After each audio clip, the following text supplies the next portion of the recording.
This conference will now be recorded.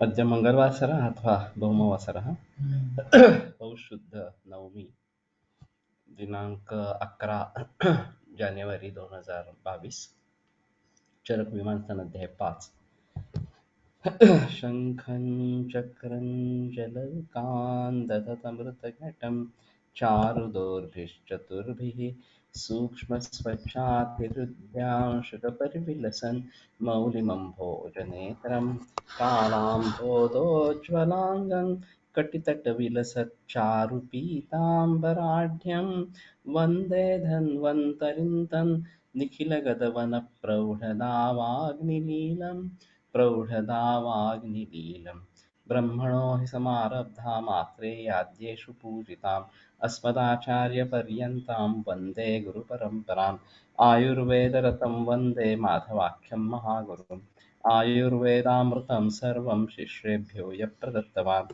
द्रष्टाज्ञानी दुष्टकर्मा कृतकर्मा तथैव च अध्यापकोऽपि श्रेष्ठो महान् संशोधकस्तथा गुणैरेतैः समुदितैः यत्कार्यं प्रतनोति सः समृद्ध्यर्थं हि कार्यस्य वयं नु प्रयतामहे सरस्वत्यै नमो यस्याः प्रसादात् पुण्यकर्मभिः बुद्धिदर्पणसङ्क्रान्तं जगदध्यक्षमीक्षते आत्रेयं प्रथमं वन्दे आयुर्वेदजगद्गुरुम् आयुर्वेदामृतं सर्वं गृहीत्वा हि सुरेश्वरात् अग्निवेशादिकेभ्यो यत् प्रयच्छत् मुनिसत्तमः प्रथमं तन्त्रकर्तारम् अग्निवेशं नमाम्यहम्।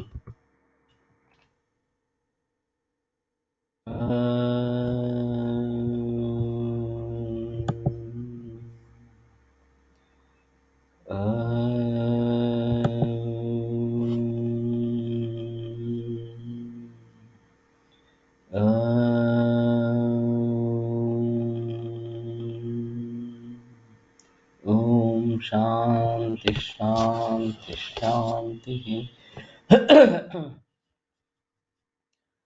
तो मेदोवहानां स्रोतसां वृक्कौ मूलं वपावहनं च। तो मेदः स्रोतस का मूल स्थान वृक्क और वपावहन ये है। तो मैं बात कर रहा था कि मूल रूप से अन्न और पानी इनका पचन महास्रोतस में होता रहता है। वहाँ सारकिट्ट विभाजन होकर सार भाग से आहार रस और फिर ये रस धातु वगैरह बनते हैं और किट्ट भाग से घन और द्रव किट्ट अलग हो जाते हैं। उसमें द्रव किट्ट से मूत्र इस प्रकार से बनता है और यही हमारे हिसाब में मूत्र का निर्मिति का स्थान इस प्रकार का है। अभी मॉडर्न मेडिसिन में यूरिनरी apparatus जो बताया वो किडनी में रक्त आता है और फिल्ट्रेशन होता है और फिर जो अनावश्यक भाग है वो बाहर फेंके जाते हैं तो रक्त शुद्ध इस प्रकार का होता है। और वहाँ मूत्र की निर्मिति होती है, मूत्र के द्वारा वो बाहर निष्कासित किया जाता है। अब बात ऐसी है कि किडनी फेलियर के पेशेंट्स हम ज़्यादा अच्छे तरीके से हैंडल करते हैं एलोपैथी के हिसाब से देखा जाए तो, और उसका मूल कारण हम केवल किडनी को नहीं देखते। हम दिनचर्या कैसी है, कब उठते हैं, कब सोते हैं और क्या-क्या खाते पीते हैं वगैरह वगैरह, और खास करके पानी कितना पीते हैं। इन सभी बातों पर ध्यान देते हुए हम ये कोशिश करते हैं कि मूल रूप से पचन में सुधार आवे। तो वहाँ पे मूत्र की निर्मिति अगर अच्छी तरीके से होना आरंभ होता है पक्वाशय में ही, तो काफ़ी हद तक रिलीफ हो जाता है। आगे चलकर वो क्लेद अगर वहीं पे रक्त में रह गया तो फिर प्रमेह के माध्यम से उसको निकाला जा सकता है। और वहाँ वृक्क का निर्देश है बहुवद्धं मांसम मेदः शरीरजं च क्लेदः, ये सब भाव प्रमेह में दूष्य इस प्रकार के हैं। तो ये क्लेद आगे चला गया जिसका पचन होकर वो निकल जाना चाहिए था महास्रोतस से ही, वो अगर आगे चला गया तो फिर उसको निकालने के लिए शरीर मधुमेह का प्रमेह का तरीका अपनाती है और उसके जरिए ये क्लेद मेदोह स्रोतस का जो मूल स्थान वृक्क है उस वहां से सीधे बस्ती में आ जाता है और बाहर फेंका जाता है। और अगर उसके भी आगे में निकल गया तो मज्जो में या फिर ओजो में इस प्रकार के बताए गए हैं। तो ये असाध्य इस प्रकार के हो जाए, वातज मेह के प्रकार है और असाध्य इस प्रकार के बताए गए हैं। तो शुरुआत तो हमें पचन संस्था से ही करनी है, और वहां पे काम बात नहीं बनती तो फिर आगे के बारे में सोचना है। तो ये एक इसमें अहम मुद्दा इस प्रकार का रहेगा। और वपावहन ये मेद का विनियोग स्थान इस प्रकार का है, वृक्क ये मूल स्थान इस प्रकार का है। अभी इस प्रकार के जो निर्देश मिलते हैं उसके अनुसार जो भी डिसीजेस मॉडर्न मेडिसिन में अवयव संबद्ध बताए गए हैं उनके बारे में हमें कैसे सोचना है, ये एक बड़ी समस्या इस प्रकार की है। जैसे कि रीनल सेल कार्सिनोमा आरसीसी काफी पाया जाता है, वृक्क से जुड़ा है। तो उसको हम किस प्रकार से समझेंगे? तो एक तरीका थोड़ा सा होता है कि ये मेदो स्रोतस का मूल स्थान है, तो मेदक पाचक जो है उसका प्रयोग तो उसमें करो। निर्मिति किस प्रकार से है उसके आधार पर उन धातुओं का पाचक धातुओं के पाचकों का प्रयोग करो, ये बात इसमें हो सकती है। और वैसे देखा जाए तो पचन की शुरुआत तो सभी में ही करनी है, कि दिनचर्या, ऋतुचर्या या फिर आहार विधि विशेषायतन, ये सभी रोगियों में देखनी ही है। और वहां से दुरुस्ती की प्रक्रिया शुरू कर देनी चाहिए। तो ही आगे बढ़कर ये विभिन्न धातुओं में स्थित दोष जो है उनके बारे में हम कुछ कर सकेंगे। तो अभी अवयव संबद्ध इस प्रकार के काफी रोग होते हैं, और उन सभी के बारे में आयुर्वेद किस दृष्टि से उसको देखे, ये एक बड़ी समस्या इस प्रकार की है। जैसे कि ब्रेन है, ब्रेन में भी मेनिंजियोमा जैसे नॉन मैलिग्नेंट ट्यूमर है, या फिर एस्ट्रोसाइटोमा ग्लायोब्लास्टोमा ये मैलिग्नेंट ट्यूमर है, या मेटास्टेसिस हो जाता है ब्रेन में। तो उन सभी के बारे में हम कैसे सोचेंगे, ये एक अहम मुद्दा इस प्रकार का रहेगा। अस्तिवानां स्रोतसां मेदो मूलम जघनंच। अस्तिव स्रोतस का मेद ये मूल है और जघन ये मूल है। तो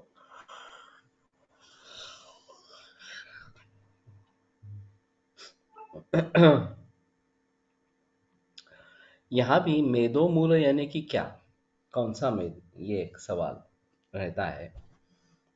और जैसे मांस के बारे में तकलीफ होती है स्नायुर्मूलन त्वक्च इस प्रकार से, उसी प्रकार से मेदोमूलम जघनंच, या फिर आगे चलकर जो मज्जहानां स्रोतसम अस्थीनि मूलम संधयश्च, अस्थि और संधि ये मूल मज्जह स्रोतस के इस प्रकार के बताए गए हैं। तो इसका अनुमान लगाना, इसके बारे में सोचना काफी मुश्किल इस प्रकार का हो जाता है। और इस स्रोतस की व्याप्ति कहाँ से कहाँ है, ये समझना काफी मुश्किल इस प्रकार का हो जाता है। तो अभी भी ये सवाल मन में रहते ही है कि इन स्रोतसों को कैसे समझे, और उनके बारे में अगर विकार होते हैं, रोग होते हैं, तो एक लक्षणों के आधार पर या फिर कारणों के आधार पर उसके बारे में सोचना ये पॉसिबल है, लेकिन एनाटॉमिकली कनेक्शन ले पाना काफी मुश्किल इस प्रकार का हो जाता है। तो ऐसी अवस्था में क्लिनिकल एक्सपीरियंस यही सबसे अहम भूमिका निभाता है, और उसी को सामने रखकर हमें आगे चलना चाहिए। शुक्रवारां सर्वानां स्रोतसां वृषणो मूलं शेफश्च। शुक्रवार स्रोतस का मूल वृषण और शेफ इस प्रकार का है। अब यह पुरुषों के हिसाब से तो सही इस प्रकार का है। सुश्रुताचार्य ने गर्भाशय आर्तव स्रोतस ये भी अलग इस प्रकार का बताया है। स्त्रियों में जो होने वाला इस प्रकार का है। और दूसरी चीज इसमें ऐसे है कि शुक्र इस प्रकार से स्त्रियों में भी अगर शुक्र होता है तो उसका स्थान किस प्रकार का रहेगा। शेफ का कोई संबंध इस पे तो नहीं रहेगा इस प्रकार से। और शुक्रधरा कला सर्व शरीर व्यापिनी बताई गई है। ये भी एक अजीब माहौल है, अलग माहौल है। और अंगात अंगात संभवसी ये पुराण की उपनिषदों में आता है। तो शुक्र जब बाहर निकलता है तो पूरे बदन से जैसे कि कोई उसको खींच कर वहां पे लाकर वृषण में लाकर उसको बाहर फेंक रहा है, इस प्रकार की अनुभूति होती है। तो शुक्र वह शुक्रधरा कला, शुक्र वह स्रोतस, इनमें क्या संबंध है, ये भी एक अलग बात इस प्रकार की होगी। और शुक्रवाहिनी दुष्यंत शस्त्र क्षाराग्नि कर्म भी शुक्र वह स्रोत शस्त्र अग्निकर्म से दुष्ट होता है। ये एक अलग मुद्दा इस प्रकार का रहेगा। खास करके एफएनएसी या बायोप्सी होने पर कैंसर बढ़ता है, ये काफी मरीजों का, डॉक्टरों का अनुभव है। ऐसे हालात में शुक्र दृष्टि का समर्थन होता है कि शस्त्रक्षार अग्निकर्म से ये शुक्र व स्रोतस की दृष्टि होती है। और शुक्रधरा कला सर्व शरीर व्यापिनी होने के कारण कहीं भी कैंसर हो तो उसको वो बिगाड़ने वाला इस प्रकार का होता है। और फिर उसके जरिए ये डिसीज में बढ़ोतरी होती है। तो ये काफी देखा इस प्रकार का जाता है। तो मैं सुझाव देते रहता हूँ कि अगर बायोप्सी करने से कुछ फायदा नहीं है, आदमी बूढ़ा है या फिर डिसीज काफी फैल चुका है पूरे बदन में इस प्रकार से, तो बायोप्सी करने से तो और बढ़ोतरी उसके मिलेगी। और आगे कुछ नहीं कर पा रहे हैं, केमोथेरेपी रेडिएशन कुछ भी नहीं कर पा रहे हैं, तो बेटर ऑप्शन है बायोप्सी न करे, एफएनएसी न करे, वैसे ही ट्रीट करे। इसमें सिर्फ ये संदेह हो सकता है कि वो कैंसर था या नहीं था। अगर पेशेंट सुधर गया तो बाद में लोग कह सकते कि अरे वो कैंसर था ही नहीं, क्योंकि बायोप्सी का प्रूफ नहीं है। तो मैं पूछता हूँ हमारा मकसद क्या है? पेशेंट ठीक रहना मकसद है या प्रूवन केस ऑफ कैंसर और बिगड़ गई ऐसा सिद्ध करने का मतलब है इस प्रकार से? तो हमारा मकसद होना चाहिए कि पेशेंट अच्छा रहे, चाहे उसका निदान कैंसर हो या न हो इस प्रकार से। हमारे यहाँ ऐसा हुआ था कि एक लिवर कैंसर का मरीज था और उसका दामाद रेडियोलॉजिस्ट था खुद। उसने खुद सोनोग्राफी करी और बताया कि इसको लिवर कैंसर है इस प्रकार से, और लेके आया हमारे तिलक महाराष्ट्र विद्यापीठ में। तो हमारे साथ ऑन्कोलॉजिस्ट काम करता था। वो बोला बायोप्सी का प्रूफ कहाँ है? तो रेडियोलॉजिस्ट ने कहा दिया कि नहीं, मैं बायोप्सी नहीं करूँगा, मुझे मालूम है बायोप्सी से बढ़ जाएगा और मुझे संदेह नहीं है कि कैंसर ही है, मैं रेडियोलॉजिस्ट हूँ तो कोई प्रॉब्लम नहीं है। तो ये बड़ी मुसीबत हो गई है, दोनों आपस में झगड़ने लगे वहीं पे। तो ऑन्कोलॉजिस्ट कह रहा था नहीं नहीं, बायोप्सी का अगर प्रूफ नहीं है तो हम इसको प्रोटोकॉल में नहीं ले सकते इस प्रकार से। फिर मैंने कहा कि ठीक है, अगर कैंसर में प्रोटोकॉल में केस लेनी है नहीं लेनी है इसका हम आगे सोचेंगे उसके बारे में। हमारी ओपीडी है सामान्य, तो उसमें हम ले सकते हैं और उसमें ट्रीटमेंट दे सकते हैं कैंसर की, उसमें कोई प्रॉब्लम नहीं है, हमें ट्रीटमेंट देने में कोई प्रॉब्लम नहीं है। तो वो मान गए, लेकिन मैंने कहा कि अगर दूसरी कोई टेस्ट है क्या जिसके जरिए हम ये लिवर कैंसर है बता सकते हैं? तो उसने कहा कि अल्फा फीटोप्रोटीन तो कम से कम करो। अल्फा प्रोटीन फीटोप्रोटीन जब किया तो वो 40 आया। तो 10 है नॉर्मल वैल्यू। तो बोला कि 40 का कोई मतलब नहीं है, 1000 से आगे होगा तो ही ये लिवर कैंसर कह सकते हैं। तो फिर मैंने कहा कि ठीक है, रहने दो, हम ऐसे ही ये आगे चलाएंगे इसको। ट्रीटमेंट चली रही। उनके हिसाब से 6 महीने का आयुष था, 1.5 बरस तक वो अच्छा रहा। फिर बाद में 3 महीने के बाद हमने फिर से अल्फा प्रोटीन किया, वो 2400 आ गया। तो फिर ऑन्कोलॉजिस्ट का कहना था, अब मैं कह सकता हूँ कि 99.99% ये कैंसर है, लिवर कैंसर है। लेकिन फिर भी 0.01% बता सकते हैं कि नहीं होगा। मैंने कहा छोड़ दो, हमें कोई लेना देना नहीं है। पेशेंट अच्छा है, दूध पी रहा है और जनरल कंडीशन अच्छी है। एक्चुअली ये 67 वर्ष का था, उसकी माँ 92 बरस की थी। उसका बुढ़ापे के कारण देहांत हो गया और इसकी बहुत लगन थी माँ से। तो डिप्रेशन में चला गया और फिर मौत हुई 1.5 बरस के बाद। कहने का तात्पर्य अर्थ ये है कि अगर ऐसी स्थिति है कि आगे चलकर हम एलोपैथी में कुछ नहीं कर पाने वाले हैं इस प्रकार से, तो करना क्या है, उसका मतलब ही नहीं है कि उसकी बायोप्सी करे, छेड़छाड़ करे और उसको बढ़ने के लिए बहुत भारी स्कोप दे दे। या उम्र 80 से ऊपर है फिर भी बायोप्सी एफएनएसी करवाते हैं। सिर्फ यही कारण होता है कि उनकी केमोथेरेपी उसके बगैर हो नहीं सकती, और ये सोचते हैं कि हाँ, कोशिश करेंगे केमोथेरेपी देने की वगैरह इस प्रकार से। तो हमारा मकसद क्या है, उद्दिष्ट क्या है, ये ध्यान में लेना बहुत जरूरी है। इस प्रकार का रहेगा। और फिर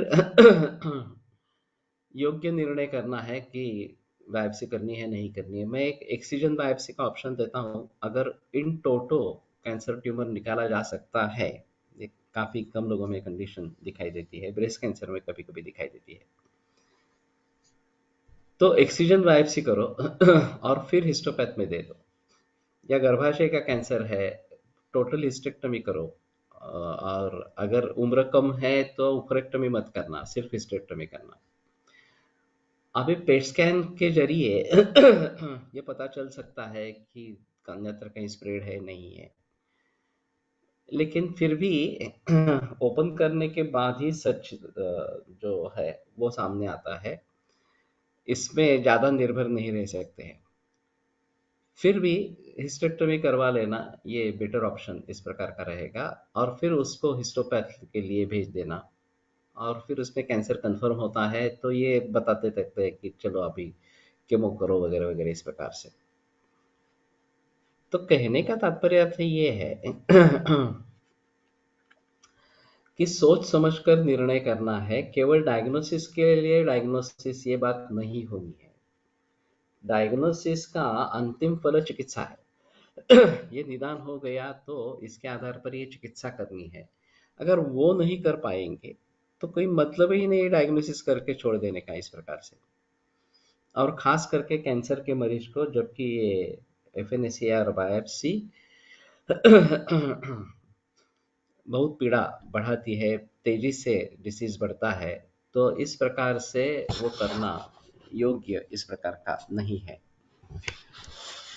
तो कहने का तात्पर्य अर्थ ये है कि इन सभी के बारे में हम गहराई में जाकर सोचे और सही क्या है उस समय में ये देखने की कोशिश करें, योग्य क्या है ये देखने की कोशिश करें इस प्रकार से।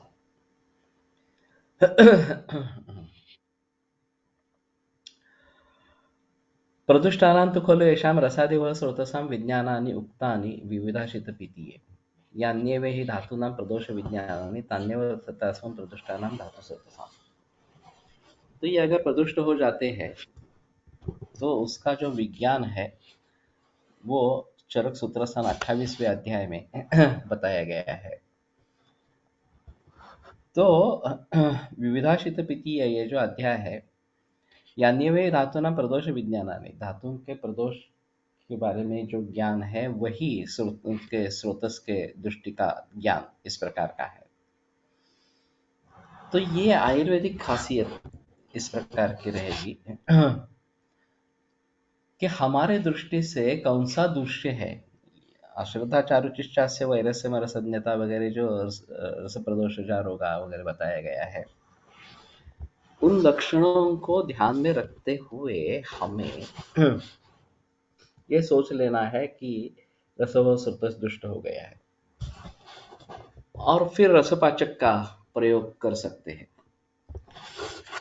तो इसी तरीके से जो इसके आगे विमान स्थान में ही स्रोतोदृष्टि के कारण बताए गए हैं। रसवाहिनी दुष्यंत चिंत्यानाम चाति चिंतनात् वगैरह वगैरह इस प्रकार से। तो उन कारणों के आधार पर भी हम दूष्य विनिश्चय कर सकते हैं।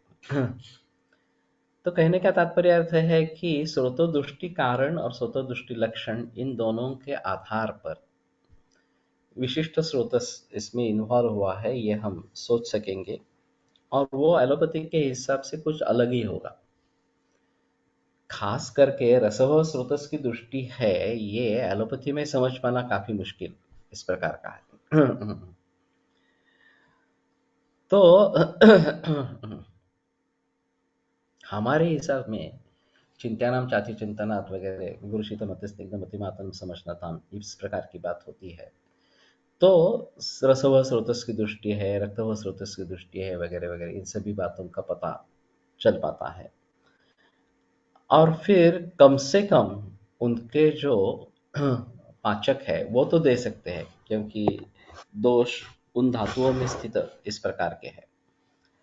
आगे चलकर उसके बारे में जो भी रसायन चिकित्सा हो वो भी उन दोषों के अनुसार हम दे सकते हैं, और ये एक अहम मुद्दा इस प्रकार का रहेगा। तो तानीव यथासं प्रदुष्टानां धातु स्रोतसां मूत्रवाहानां स्रोतसां बस्तिर्मूलं वक्षणं च। बस्तिर्मूलं वक्षणं च, मूत्र व स्रोतस का बस्ती और वंक्षण ये मूल है। अभी गणनाथ सेन ने जो आयुर्वेदीय शारीर इस प्रकार के लिखने की कोशिश की है, पूरे एनाटॉमी को उन्होंने संस्कृत में उतारा है। एलोपैथी के एनाटॉमी को। तो यहाँ पे वो कहते हैं कि बस्तिर्मूलम वृक्कौ च इति पाठश्चेत् साधु, इस प्रकार से उन्होंने लिख दिया है वहां पे। तो वो तो सरासर एलोपैथी का भाषांतर है। उसमें कोई संदेह इस प्रकार की बात नहीं है। इंटीग्रेटेड अप्रोच अगर रखना है तो एक अलग बात इस प्रकार की होगी। और वंशण से क्या ले, ये भी एक अहम मुद्दा है कि वंशण किस प्रकार का अवयव हम पकड़ेंगे इस प्रकार से, और वहां से ये बस्ती में मूत्र कैसे आता है। पक्वाशय गतास्तत्र नाड्य मूत्र वहां यहाँ ये जो बात बताई गई है, तो वहां से वंशण से होकर ये बस्ती में आता है क्या, ऐसा थोड़ा सोचना इस प्रकार का पड़ेगा। दातार गुरु जी के उदर परीक्षण में प्यूबिक सिम्फाइसिस के ऊपर परीक्षा की जाती है और वहां पे गौरव राज्य इस प्रकार का है। तो मूत्र व स्रोतस या वृक्क वो बोलते हैं उसको, इसकी दृष्टि है ऐसा वो बताते थे। और फिर गोक्षरादि गोकुल हरुड़ वगैरह इनका प्रयोग होता था। अभी भी उनके फॉलोअर्स इस प्रकार से करते रहते हैं। तो ये कौन सा अवयव है, ये कैसे समझेंगे, ये एक अलग इस प्रकार की बात होगी। प्रदुष्टानां तु कुले येषाम् इदं विशेष विज्ञानं भवति। तद् यथा अतिसृष्टम् अतिबद्धं प्रकुपितम् अल्पाल्पम् अभीक्ष्णं वा बहलं सशूलं मूत्रयन्तं दृष्ट्वा मूत्रवाहिन्यस्य स्रोतांसि प्रदुष्टानि इति विद्या। तो ये मूत्र व स्रोतस प्रदुष्ट होने पर ये विशेष विज्ञान होता है। अतिसृष्ट अतिबद्ध, बहुत ही ज्यादा मात्रा में मूत्र परिवर्तन हो रहा है, बहुत ही कम इस प्रकार का हो रहा है। प्रकोपितम अल्पाल्पम अभीक्ष्णम, थोड़ा थोड़ा और बार बार इस प्रकार का। बहलम सशूलम मूत्रयंत्वम, और बहल थोड़ा घन इस प्रकार का, और सशूल ये देखकर मूत्रवाहिनी असं स्रोतांसी प्रदुष्टा नीति विद्या, उसका मूत्र व स्रोत बिगड़ गया है ये समझो। अब ब्लैडर कैंसर के मरीज मिलते हैं इसमें muscle invasive non muscle invasive दो प्रकार के होते हैं, और मसल इन्वेजिव काफ़ी दुस्तर है ट्रीट करने के लिए, क्योंकि वो पेरिटोनियम में उनका स्प्रेड हो सकता है। तो मसल इन्वेजिव अगर है तो ब्लैडर रिमूव करने की सलाह मिलती रहती है और कई मरीजों में ब्लैडर ब्लैडर रिमूव भी हो जाता है। तो ऐसी स्थिति में हम कैसे ट्रीट करेंगे ये अहम मुद्दा इस प्रकार का रहेगा। और लक्षणों में सरक सशूल मूत्र प्रवृत्ति, इतना ही लक्षण दिखता है। और शुरू की अवस्था में पेनलेस इमेचुरिया, कुछ भी शूल नहीं है, दाह नहीं है, और रक्त निकल रहा है, इस प्रकार की भी संप्राप्ति दिखाई देती है, इस प्रकार का लक्षण दिखाई देता है। तो ये बात ध्यान में रखनी है कि ये सामान्य सिम्टम नहीं है। पेनलेस इमेचुरिया, इसको नजरअंदाज नहीं करना है, उसको गौरव से देखना है, और कम से कम सोनोग्राफी तो करवानी है। चाहे किडनी में कैंसर हो सकता है, चाहे ब्लैडर में कैंसर हो सकता है तो अब ये सोनोग्राफी फिर आगे सीटी स्कैन वगैरह से इसका पता चलता है। और फिर उसको गंभीरता से लेना है, आगे उसके बारे में कैसे सोचना है, क्या करना है, इसके बारे में थोड़ा देखना पड़ेगा। बहल थिक, पाण्यापेक्षा तेल बहल आहे। हाँ ठीक ऐसा है, पानी के मुकाबले में ये ज़्यादा बहल इस प्रकार का होता है। अब बहल और बहुल ऐसे दो शब्द आते हैं। बहुल का मतलब प्रमाण, क्वांटिटी ज़्यादा होना, और बहल का थिकनेस ज़्यादा होना, इस प्रकार से। फिर स्पेसिफिक ग्रेविटी तेल की पानी से कम रहती है, इसलिए तेल पानी पर तैरता है, ये अहम मुद्दा रहेगा। हमारे पास एक ब्लैडर कैंसर की इस प्रकार की केस आई थी, और वो एक कपड़े की दुकान में सेल्समैन था। एयर कंडीशन शॉप था, और जो भी कस्टमर्स आते थे उनको चाय, कॉफ़ी, कोल्ड ड्रिंक्स वगैरह पिलाता था, और खुद भी पीता था। और भीड़ काफ़ी रहती थी, तो वो पेशाब जा नहीं पाता था, रोकता रहता था पेशाब, और फिर बाद में उसको ब्लैडर कैंसर हुआ। अब स्थिति ऐसी हुई कि वो इन मसल इन्वेजिव था, तो डॉक्टर ने सलाह दी कि ब्लैडर निकाल देना चाहिए। तो हमारे पास आया। मैंने कहा कि मुझे कम से कम 3 महीने चाहिए, कि होगा नहीं होगा ये देखने के लिए। मैं गारंटी नहीं दे सकता कि ठीक कर पाएगा, ठीक कर, लेकिन कोशिश तो कर सकते हैं इस प्रकार से। तो तैयार था वो करने के लिए। तो फिर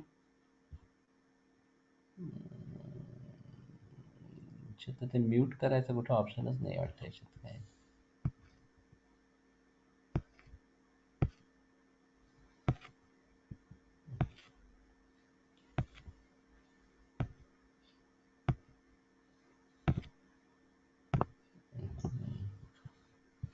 तुझं चालू आहे का?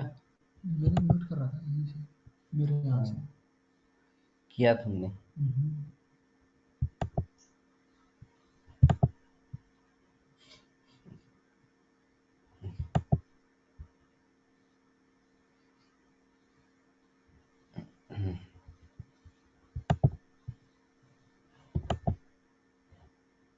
चैटिंग में डाल देना म्यूट करने के लिए। क्रिएट अभी इसमें म्यूट करने का ऑप्शन आता था, ऊपर ही आता था। हाँ पहले यहीं आता था इनमें। हाँ ठीक है, अपने अपने को माइक को म्यूट करें। म्यूट कर लिया। हाँ।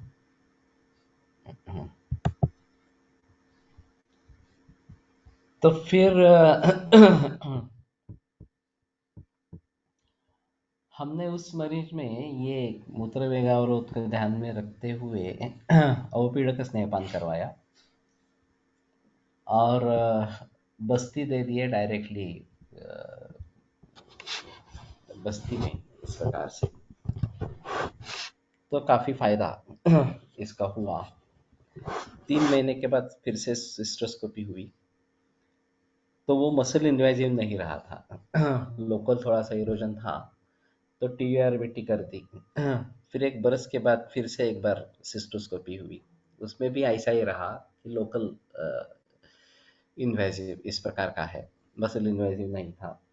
फिर एक बार टीयूआरबीटी की, फिर 1 बरस के बाद और एक बार टीयूआरबीटी करनी पड़ी।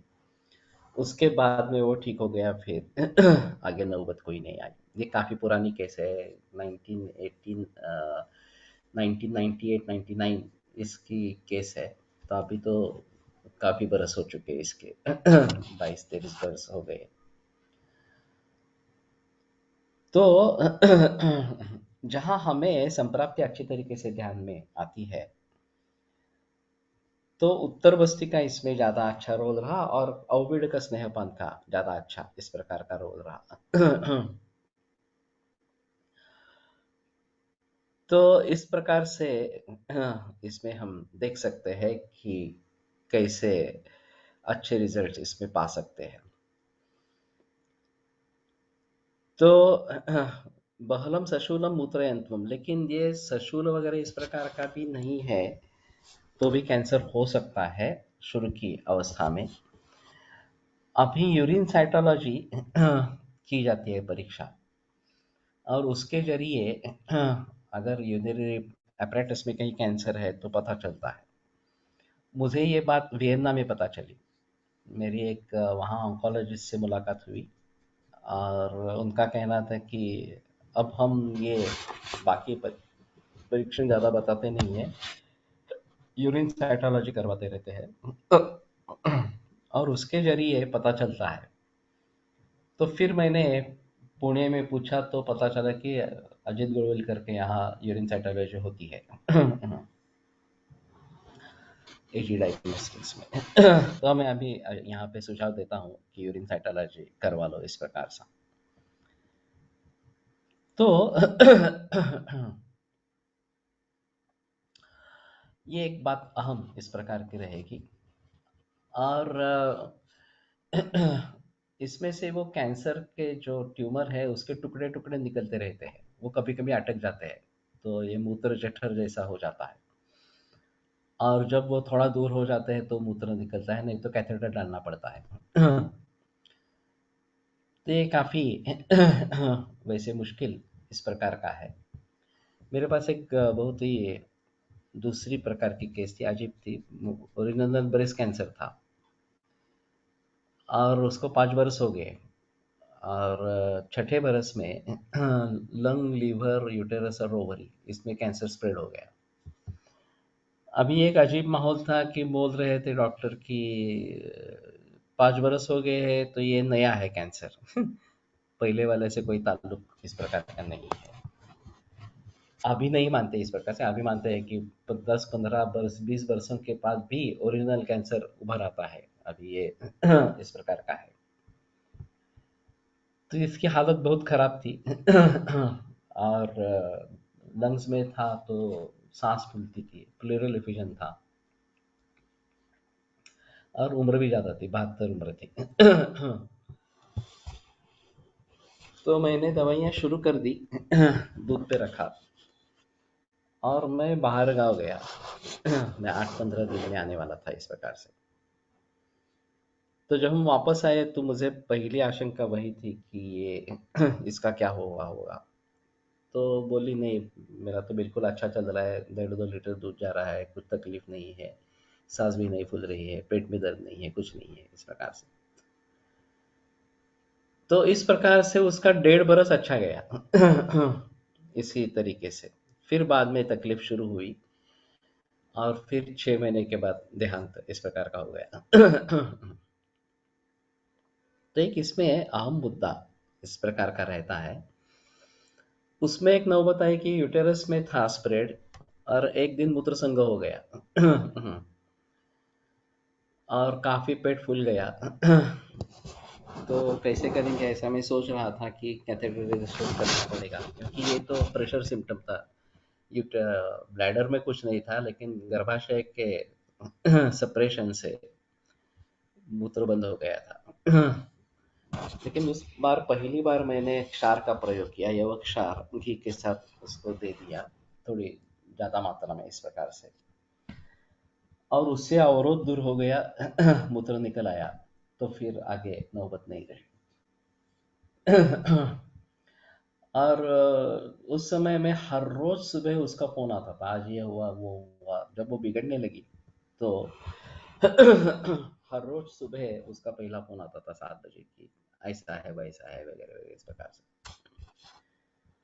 तो ये काफी मुश्किल इस प्रकार का मामला है। लेकिन ऐसे टुकड़े टुकड़े निकलते रहते हैं, तो भी ट्यूमर कम होता है।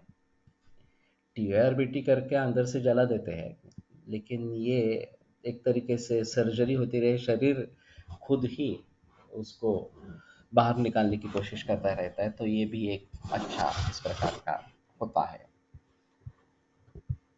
तो ब्लॅडर कॅन्सर वैसे भी काफ़ी वर्षा किती कशा बरोबर, वो मेरे ख्याल में 120 इतना ही मिलीग्राम था, और घी के साथ दिया था, शायद बस्त्यामयंत्र के साथ दिया होगा, मुझे अभी पक्का याद नहीं है। ऐसे वायदे में उत्तर बस्ती की सीटिंग कितनी करनी पड़ती है और कितने दिन कंटिन्यूस कर सकते हैं? हम हफ्ते में 2 बार करते थे। और सहचर तेल डाल के वीरतरादि काढ़ा देते थे 40 ml का। तो अभी मुझे वीरतरादि की मात्रा मालूम नहीं है, लेकिन 40 ml और उसमें 10 ml सहचर तेल डाल के ताज़ा काढ़ा बना के उसमें सहचर तेल डाल के देते थे उत्तर बस्ती के लिए, घी सोबत। हाँ, तो ये जो यवक्षार दिया था वो घी के साथ इस प्रकार का दिया था। और मूत्र संघ तो उस समय में दूर हो गया, ये अहम चीज उस समय में रही।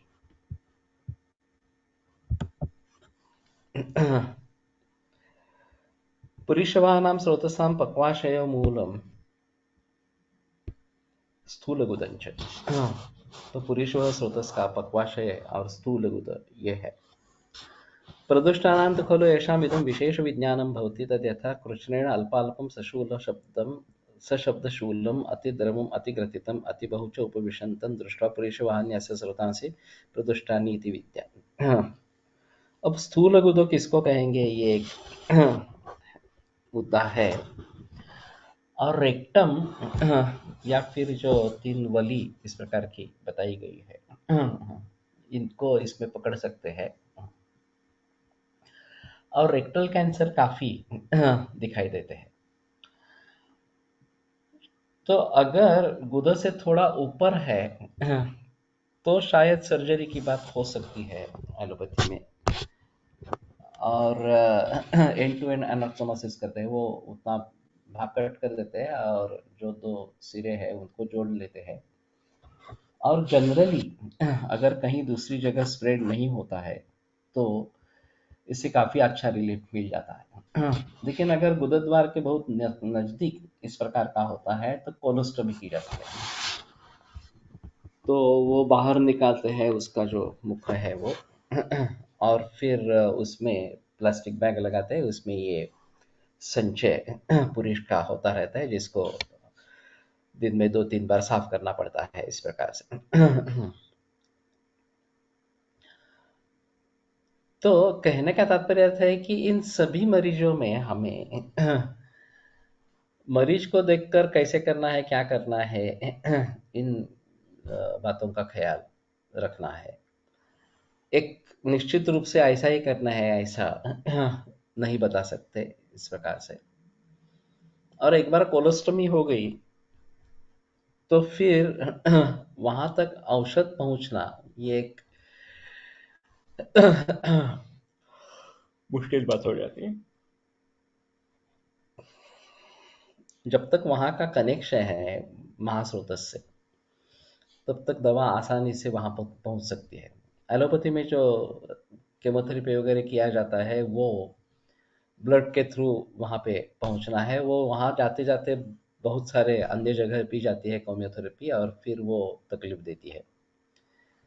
रेडिएशन स्थानिक इस प्रकार का हो सकता है और फिर उसके बारे में जरूर सोच सकते हैं। साउंड आए कि देर इज साउंड, सो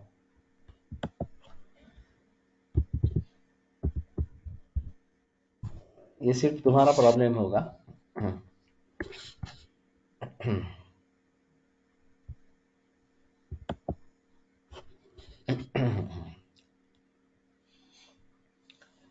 कृच्छ्रेण अल्पाल्पम सशब्दशूलम अतिद्रवम अतिग्रथितम अतिबहु। तो अल्प अल्प सशब्द सशूल द्रव अतिग्रथित अतिबहु, इस प्रकार का अगर इस प्रकार की अगर मल प्रवृत्ति होती है तो समझ लेना है कि ये पुरुष व स्रोतस बिगड़ गया है। इस प्रकार स्वेदवानां स्रोतसां मेदो मूलम लोमकूपाश्च। वेद व स्रोतस का मूल स्थान मेद है और लोमकूप है।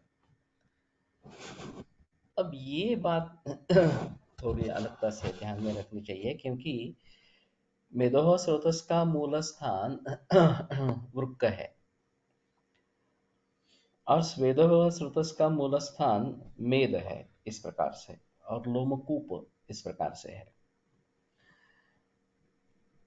तो जबकि ये क्लेद पूरे शरीर में फैल जाता है और उसको निकालने का एक तरीका मेद से वृक्क, वृक्क से बस्ती ये होता है या फिर स्वेदन होता है।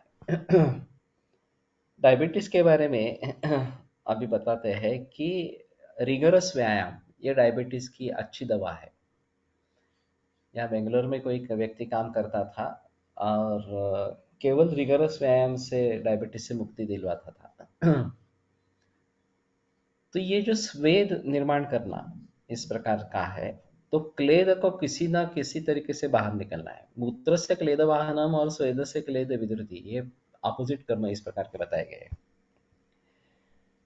लेकिन मूत्र से क्लेद बाहर नहीं निकल रहा, वाहन जो है उसका नहीं हो रहा, तो शायद स्वेद के जरिए उसको बाहर निकाला जा सकता है और फिर क्लेद कम हो जाएगा तो डायबिटीज के लक्षण वगैरह वगैरह इस प्रकार से कम हो जाएंगे।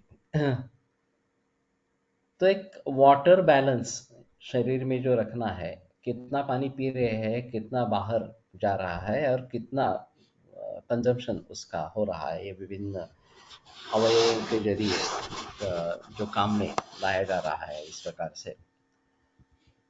तो इसके बारे में थोड़ा सा अलगता से सोचना पड़ेगा। और क्लेद ज़्यादा नहीं बढ़े इसके लिए पानी पर पाबंदी होनी है, पानी कम से कम ही पीना है।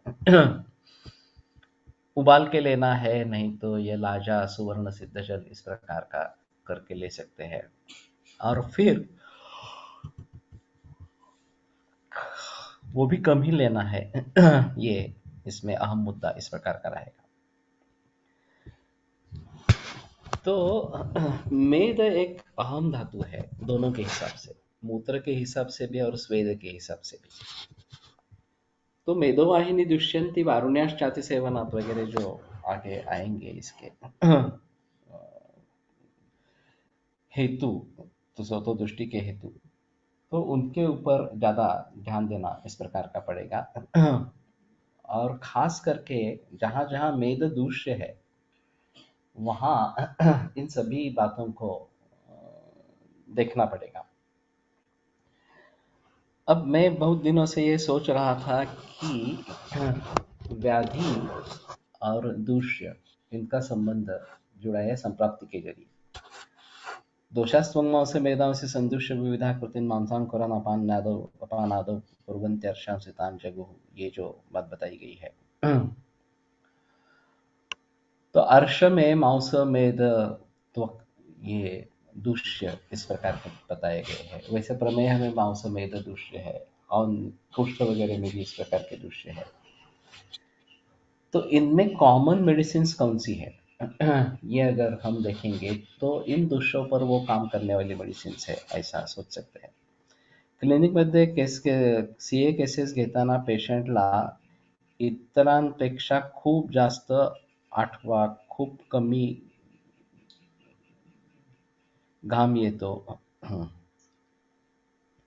असे ऑलमोस्ट सगळे पेशंट, सीए पेशंट सांगतात. याचा विचार कसा करावा? बऱ्याच पेशंटमध्ये जन्मापासून असेच असते. जन्म से है वो एक अलग बात हुई, लेकिन एक्वायर्ड इस प्रकार से अगर है कि बाद में श्वेत प्रवर्तन कम हो गया है इस प्रकार से,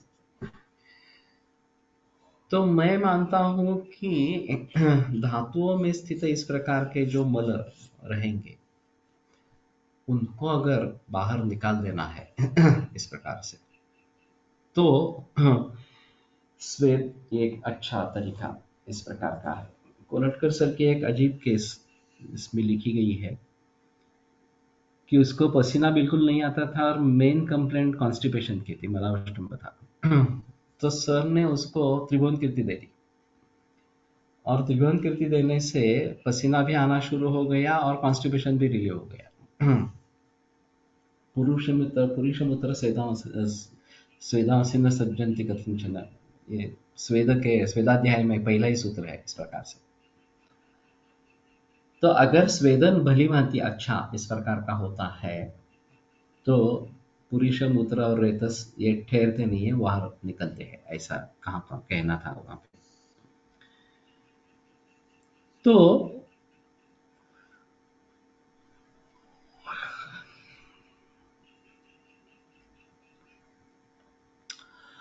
अगर ये तुम्हारा ऑब्जर्वेशन है कि बहुत सारे कैंसर मरीज में स्वेद प्रवर्तन ज्यादा होता नहीं है, बहुत ही कम होता है, तो स्वेदन ये कैंसर की चिकित्सा हो सकती है। इसको थोड़ा मैं गौर करूंगा। और स्तंभ लक्षण अगर उसमें है तो हमें तो स्वेदन के बारे में सोचना ही पड़ेगा फिर। तो थोड़ा मैं इसके बारे में सोचूंगा कि अगर इस प्रकार सा ऑब्जर्वेशन है तो मैं भी थोड़ा देखूंगा कि किन किन मरीजों में इस प्रकार का मिलता है और फिर उनमें किस प्रकार से सोच सकते हैं और दवाइयों में किस प्रकार से परिवर्तन ला सकते हैं। तो जिसमें स्वेदन हो इस प्रकार की चिकित्सा देनी है। तो वैसे त्रिभुवन कीर्ति हमारे ट्रेडिशन में कभी ज्वर में नहीं दी जाती, कहवा तो जो ज्वर है तो भी नहीं दी जाती। लेकिन कोलटकर सर ने इसके बारे में ये सोचा था, अत्यल्प स्वेद हे कुष्ठ पूर्व रूपात आले आहे, ये तो है अस्वेदनम अतिस्वेदनम इस प्रकार का कुष्ठ के पूर्व रूप में बताया गया है। लेकिन स्वेद का संबंध ज्यादा मेदो धातु से है, ये एक मुद्दा, और व्यांग से है। अगर मन अस्थिर हो जाता है या घबराहट हो जाती है तो पसीना पसीना इस प्रकार का हो जाता है। कुछ लोगों को हस्ततल पादतल में बहुत स्वेटिंग होता है। तो ये भी एक अलग माहौल है, उसका संबंध ज्यादा मानसिक भावों से होता है।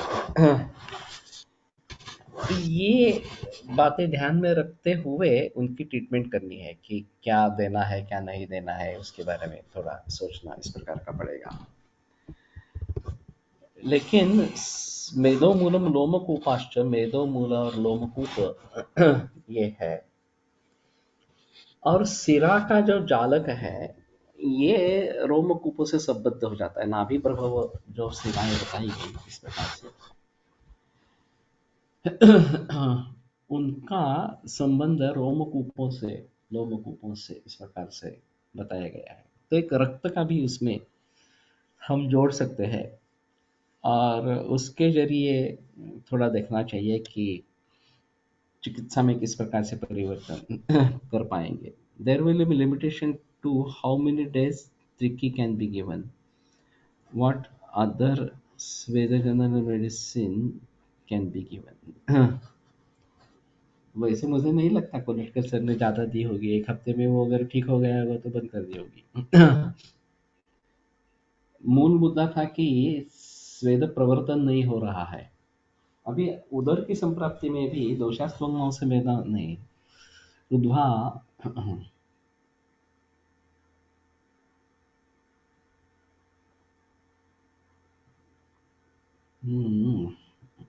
रोगा सर्व में सूचना उदाहरणी तू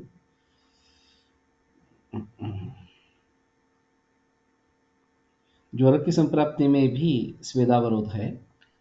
उदर की संप्राप्ति में भी स्वेदावरोध इस प्रकार का है. और कहीं कहीं है वो देखना थोड़ा सा पड़ेगा. और स्नेह स्वेदन विधेयाध्याय में स्वेदन द्रव्य किस प्रकार का है उसके गुणकर्मों के बारे में लिखा है. तो वो प्रयोग में ला सकते हैं. अगरू वगैरह जैसे जो द्रव्य है वो इसमें काफी मात्रा में दे सकते हैं. और वैसे लक्ष्मी नारायण भी दे सकते हैं. अगर इसी के बारे में सोचना है महासुदर्शन चूर्ण भी दे सकते हैं. लेकिन गोलवलकर सर ने त्रिभुवन कीर्ति का प्रयोग किया था और सफल प्रयोग रहा और एक अनूठा विचार इस प्रकार का रहा. ऐसे एक दूसरे केस के बारे में संधि पीड़ा ये लक्षण था. संधि में वेदना थी और सर ने गिरीश का प्रयोग किया था सुवर्णगिरी. तो मुझे समझा नहीं. मैं सेकंड ईयर थर्ड ईयर में था. तो सर मैंने कहा कि ये तो स्तंभन करने वाला है ये गिरीश. तो संधिवात में तो कभी देते नहीं है इस प्रकार से. तो बोले नहीं स्वेदाति योगाच्छर्दिश्च तत्र स्तंभनम औषधम संधि पीड़ा ज्वरश्राव रक्तमंडल दर्शनम स्वेदाति योगाच्छर्दिश्च. इसमें स्वेद के अतियोग से एक लक्षण उत्पन्न हुआ था और इसलिए गिरीश दिया. तो गिरीश देने से स्तंभन हो गया और संधिवात जो संधि पीड़ा थी वो भी चली गई इस प्रकार से. तो पिन पॉइंट डायग्नोसिस ये एक इसमें अहम मुद्दा इस प्रकार का है. और अगर इस प्रकार का हमारा डायग्नोसिस होता है तो फिर उसके सहारे एक अलग चिकित्सा इस प्रकार की हो सकती है. तो कितना देना है क्या देना है ये अलग से सोचेंगे.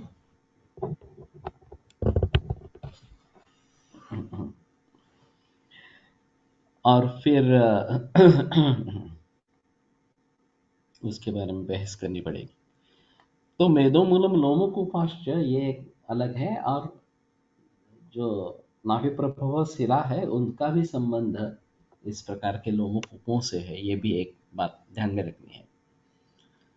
प्रदुष्टानांतकुलेषाम इदम विशेष विज्ञानम भवति तथा अस्वेदनम अतिस्वेदनम. ये जो अभी कुष्ठ में बताया जाता है अब पूर्व रूप में पारुष्यम अतिश्लक्षणता.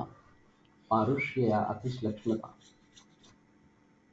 तीक्ष्णता देखी जाती है. और कोलटकर सर का कहना था कि ये शुक्र क्षय से संबद्ध इस प्रकार की है. तो ये अभी स्वेदावसतस में निर्देश आया है तो उसका स्वेदन के बारे में भी थोड़ा सोचना पड़ेगा ऐसा लगता है. परिदाहम लोमहर्षं च दृष्ट्वा स्वेदवाहानि अस्य श्रुतां से प्रतिष्ठानी इति विद्यात्. तो ये सब देखकर इसके स्वेदव स्रोतस दुष्ट हुए हैं ये समझ लेना इस प्रकार का है. तो कहने का तात्पर्य अर्थ ये इस प्रकार के प्रदुष्टि की लक्षण जो बताए गए हैं उनको ध्यान में रखना है. अब ये आर्तव स्रोतस इसमें निर्देश नहीं है. सुश्रुत में निर्देश इस प्रकार का है. और फिर शस्त्रेण ताहा परिहरेत वगैरह इस प्रकार के सुश्रुताचार्य तो सर्जरी के मास्टर है. तो tricky also useful in dry eczema patient.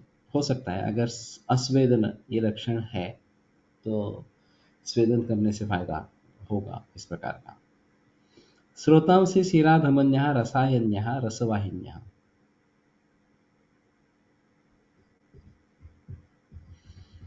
इसमें अंतर क्या करेंगे? रासायनिक प्रपद्याशो दोषादय विकुर्वते, ये वाग्भट निदान स्थान में आया है। तो रस का आयन करने वाली और रसवाही, हाँ रसवाही तो शायद रस का वहन करने वाली, इस प्रकार से रसव स्रोत से संबद्ध, ऐसा कह सकते हैं। फिर भी दोनों में फर्क क्या करना है? नाड्यः पंथानः मार्गाः शरीर छिद्राणि संवृत असंवृतानि। तो संवृत या असंवृत इस प्रकार के शरीर के छिद्र स्थानानि आशयाः निकेताश्चेति शरीर धात्ववकाशानां लक्ष्यालक्षणां नामानि। तो शरीर धातु का जो अवकाश है, जो लक्ष्य या अलक्ष्य इस प्रकार के हैं, उनके नाम भवन्ति। तेषां प्रकोपात शुक्र संबंधी जी लक्षणता दिसते ती थोडी चमकयुक्त दिसते, स्वेद संबद्ध लक्षणता तशी नसावी। संवृत यानी कि ढका गया, इस प्रकार से आवरण जिसके ऊपर है वो संवृत हो गई, और असंवृत जो ओपन है इस प्रकार की। तो ये थोड़ा देखना पड़ेगा कि लक्षणता विदाउट शाइनिंग इस प्रकार की कहाँ पे होती है क्या, और फिर उसको से वेदह सूत से रिलेट कर सकेंगे। तेषां प्रकोपात् स्थानस्थाश्चैव मार्गकाश्चैव शरीरधातवः प्रकोपम् आपद्यन्ते, इतरेषां प्रकोपात् इतराणि। तो इनके प्रकोप से स्थानस्थ और मार्ग इस प्रकार के दोनों शरीर धातु का प्रकोप हो जाता है, और अन्य के प्रकोप से इतर भावों का प्रकोप हो जाता है। तो ये जो मार्ग धातु यहाँ पे बताया गया है, इसके आधार पर प्रभाकर सर कहते थे कि ये मार्ग धातु हमें देखने हैं, और फिर उनका तो वो सीधा रिलेशन एलोपैथी में करते थे, और वो काफ़ी सिंपल इस प्रकार का था। अभी के हिसाब में देखा जाए तो उसमें काफ़ी परिवर्तन इस प्रकार का आएगा। अब जब हम कैल्शियम को अस्थि धातु का मार्ग धातु वो बताते थे, सिर्फ कैल्शियम का इस बात नहीं है, विटामिन डी भी इसमें अहम भूमिका निभाने वाला इस प्रकार का है। तो दोनों को कहना पड़ेगा, और कोई कुछ इस प्रकार के भाव होंगे तो उसके बारे में सोचना इस प्रकार का पड़ेगा। स्रोतांसि स्रोतांस्येव धातवश्च धातूनेव प्रदूषयन्ति प्रदुष्टाः। तो एक स्रोतस दूसरे स्रोतस को या धातु धातुन को ही दुष्ट इस प्रकार का करता है, अगर वो खुद दुष्ट हो जाता है। तेषां सर्वेषामेव वातपित्तश्लेष्माणः प्रदुष्टा दूषयितारो भवन्ति दोषस्वभावात्। और इन सभी का वात पित्त कफ ये दुष्ट होने पर दूषण करने वाले होते हैं, दूषयितारो भवन्ति दोष स्वभाव, दोष के स्वभाव के जरिए इस प्रकार से वो होता है। तो ठीक है, आज नेटवर्क अच्छा मिला, तकलीफ नहीं आई, तो भगवान का शुक्रगुजार रहेंगे। और आयुर्वेद प्रकांडो निगदित इह हि शल्यतंत्र प्रधानः शिष्येभ्यः शाश्वतोऽयं निखिलजनकृपा व्याप्तचित्तेन येन आयुर्वेदस्य वाञ्छन् पुनरपि भुवने ताञ्च सुष्ठु प्रतिष्ठां श्रेष्ठं धन्वन्तरिं तं प्रणमति च सदा वैद्यवर्गो हि नूनम् वैद्यवर्गो हि नूनम्। मार्गरक्त व स्थानस्थ रक्त कसे समजून घेता येईल, तसेच अन्य धातु संबंध। कल मुझे याद दिला ना, तो थोड़ा उसके बारे में बहस करेंगे।